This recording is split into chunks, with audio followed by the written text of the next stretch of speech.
De los 165 cursos de verano que este año ofrece la UNED, hoy vamos a ocuparnos de uno sobre decoración, pero no de las últimas tendencias en la decoración actual, sino de las que había en época romana.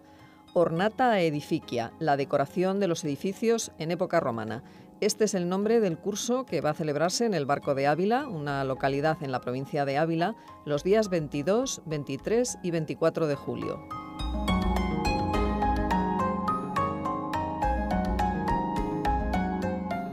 Bueno, pues para hablarnos de este curso de verano nos acompaña hoy en el estudio Carmen Guiral Pelegrín, que es profesora de Arqueología en la UNED. Buenos días, Carmen, y bienvenida. Muchas gracias y bien hallada. Bueno, ¿la decoración nos ha interesado tanto desde la antigüedad como ahora? Pues la decoración ha interesado desde los primeros momentos de la humanidad. Al margen de la interpretación que queramos darle a las pinturas rupestres, pues realmente es un tipo decorativo. Luego ya, cuando ya en la civilización egipcia, pues imaginaros, ¿no? Cualquiera tiene en mente pues los relieves, las pinturas, etcétera, etcétera. El mundo griego, lo mismo. Si bien han quedado muy pocos restos, porque era una pintura sobre todo de caballete y se ha destrozado, o sea, no se ha conservado hasta la actualidad, pero el mundo romano es un mundo decorativo. O sea, no podemos imaginar nunca ninguna casa romana tal como se conserva en la actualidad. Tenemos que irnos a Pompeya o Herculano para conocer exactamente cómo eran las casas y hasta qué punto estaban decoradas. No olvidemos que las letrinas, las cocinas, todas las habitaciones secundarias de una casa romana están también decoradas. Por lo tanto, tiene una importancia primordial, tanto para ellos como habitantes, como para nosotros estudiosos, porque nos permiten conocer no solo la técnica, es un hecho importante, sino también de dónde provenían los materiales, es decir, la importación de estos materiales con los que se decoran las casas, nos permite conocer los talleres que los ejecutaban, es decir, a los artesanos, aunque sea de una forma indirecta, y sobre todo nos permite conocer al propietario, ¿no? Nos da muchos datos sobre el propietario.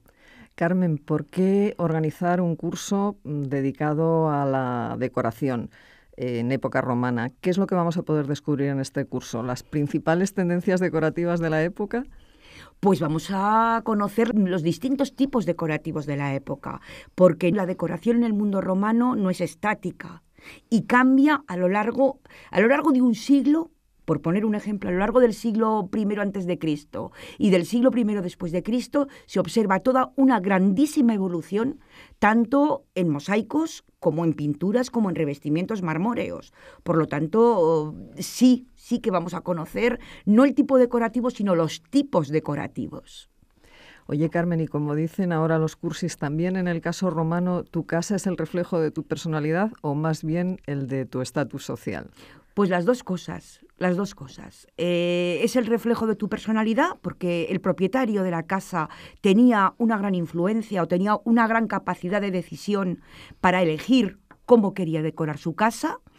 En el caso, por ejemplo, de que existieran temas mitológicos, pues efectivamente él podía tener una preferencia por un mito, por otro, por un tipo de religiosidad u otro, que es al fin y al cabo lo que denotan los mitos. Y, por supuesto, el estatus social. Es decir, no todo el mundo podía permitirse el lujo de decorar una casa, por ejemplo, con mármoles. Los mármoles sí que son un indicio clarísimo de un estatus social muy elevado, pero también los tipos decorativos y, sobre todo, la calidad. No es lo mismo un taller de pintores de segundo orden que el taller de pintores, por poner un ejemplo, que pintó la Villa dei Misteri. Por poner un ejemplo que a todos los alumnos y a todos los que nos están escuchando es un tema muy conocido. Por lo tanto, la decoración es el indicio de la personalidad, de la ideología y del estatus económico y social del propietario. Siempre transmite. Y no solo transmite una ideología, sino que basándose en la decoración, sobre todo pictórica y musiva, se puede incluso determinar el uso de una estancia. O sea, por ejemplo, vamos a poner un ejemplo, encontramos un pavimento que tiene una particular organización, que lo llamamos en forma de U, y ese pavimento nos está indicando que esa estancia es un triclinio, es decir, que es una estancia donde se comía. Y la decoración nos está indicando dónde se ubicaban los lechos y dónde se ubicaba la mesa. Por lo tanto, es definitiva. Lo mismo sucede con los cubícula, es decir, los dormitorios. También la decoración pavimental y pictórica nos está ayudando a definir que esa es una estancia utilizada, entre otras muchas cosas, para dormir. Carmen, has nombrado ya varios materiales, has nombrado el mármol, has nombrado los mosaicos, pero ¿qué materiales eran los más usados en época romana para la decoración de las viviendas, además de estos dos? Pues, en definitiva, cuando hablamos de pintura, hablamos de pintura romana, que es un compuesto, es un enlucido de cal y arena, o de yeso y arena, fundamentalmente, sobre el que se pintaba de forma mayoritaria al fresco.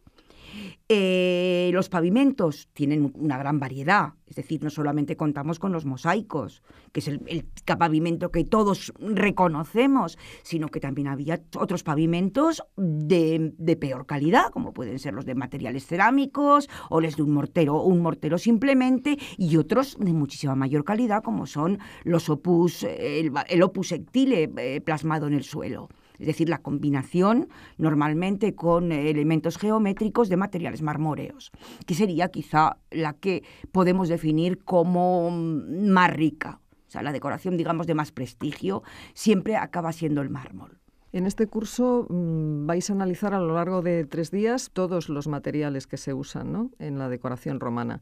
Y veo que dais bastante importancia al tema de los revestimientos marmóreos, desde su extracción en las canteras hasta su colocación, y luego también a los mosaicos y sobre todo a la pintura. Y en el tema de la pintura veo que hay muchas tendencias dependiendo de la zona. El caso concreto de Hispania es muy interesante, ¿no? Bueno, pues en Hispania lo hemos articulado de esta forma, sobre todo porque tanto el Conventus Cartaginensis como el Conventus Caesarea Augustanus son dos zonas donde se han estudiado en profundidad. Es decir, hay 2 tesis doctorales dedicadas al estudio de esto. Por lo tanto, hemos querido dar salida a estas tesis, una de ellas todavía inédita, acaba de leerse hace pocos meses, pero digamos que no existe una caracterización geográfica de la pintura. En todos los sitios se hace lo mismo, porque la moda viene impuesta por Roma, sobre todo en los primeros siglos. Roma impone la moda y en las provincias se copia absolutamente todo lo que se hacía en la metrópoli.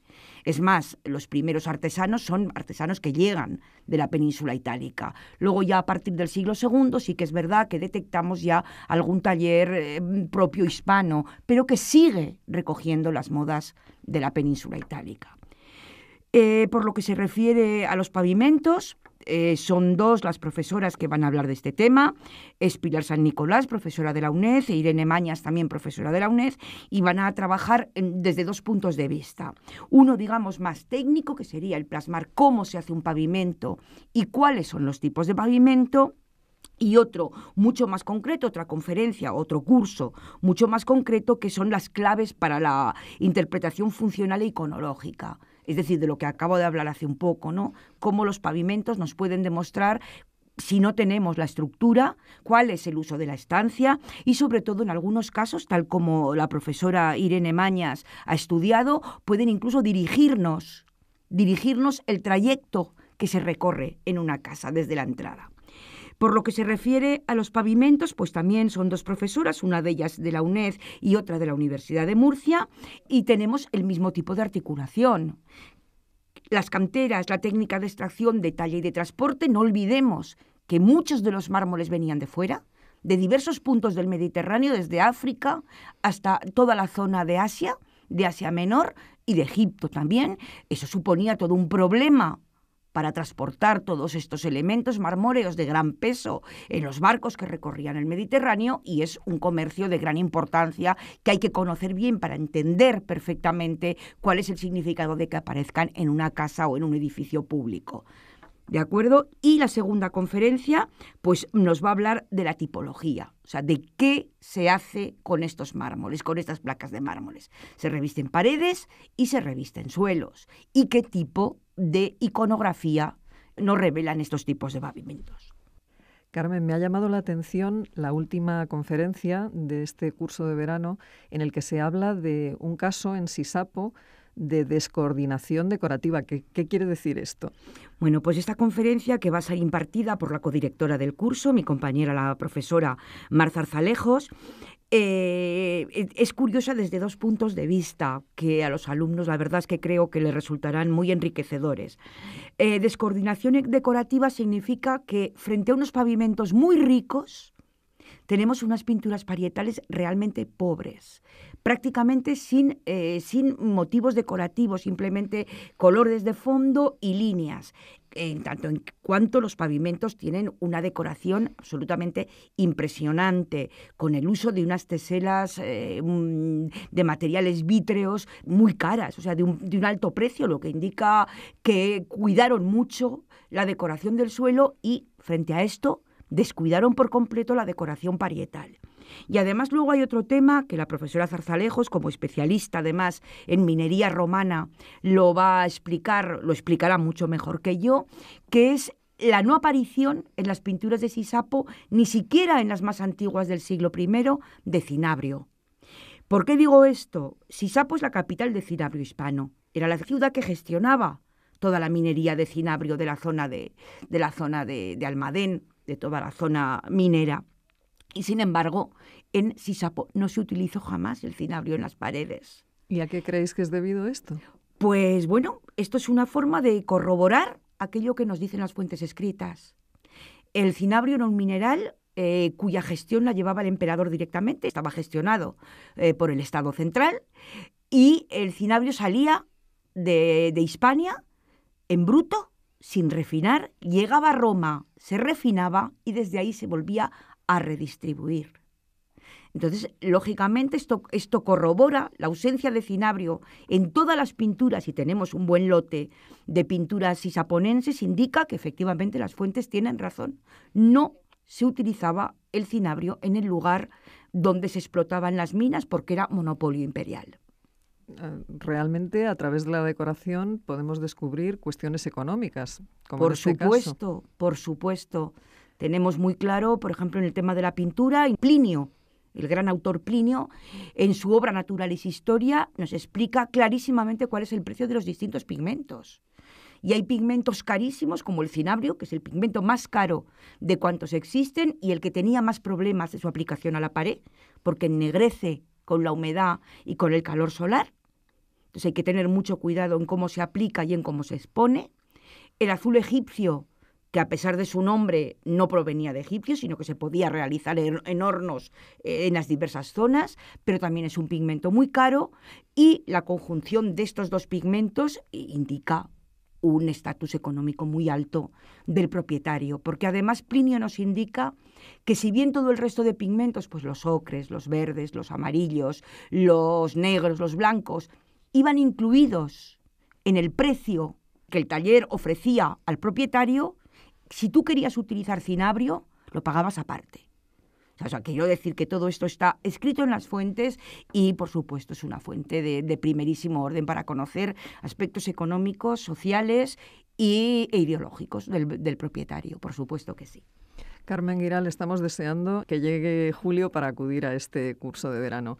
Ornata a Edificia, la decoración de los edificios en época romana, los días 22, 23 y 24 de julio en el Barco de Ávila. Muchísimas gracias por habernos acompañado hoy. Gracias a vosotros por permitirnos explicar un poco cuáles van a ser los contenidos de este curso, al cual, por supuesto, quedáis todos invitados. Muchas gracias.